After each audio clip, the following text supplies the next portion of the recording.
அஸ்ஸலாமு அலைக்கும். அல்லாஹ்வுக்கே எல்லா புகழும். ரசூலுல்லாஹி ஸல்லல்லாஹு அலைஹி வஸல்லம் அவர்கள் கூறிய 7 கட்டளைகளை பற்றி பார்த்து கொண்டிருக்கிறோம். அதிலே முதலாவது கட்டளை கீழே கொடுக்கப்பட்டிருக்கிறது. இரண்டாவது கட்டளையாக ஜனாசாவை பின்தொடருவதை பற்றி கூறுகிறார்கள். ஒரு முஸ்லிம் இன்னொரு முஸ்லிமுக்கு செய்ய வேண்டிய கடமைகளில் ஜனாசாவை பின்தொடர்வதும் ஒன்றாக இருக்கிறது.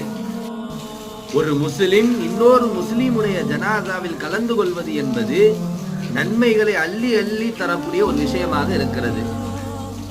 மேலும் எவர் ஒருவர் ஒரு ஜனாசாவில் கலந்து கொண்டு அந்த ஜனாசா தொழுகையை தொழுகிறாரோ அவருக்கு உஹது மலை அளவிற்கு நன்மை கிடைக்கிறது.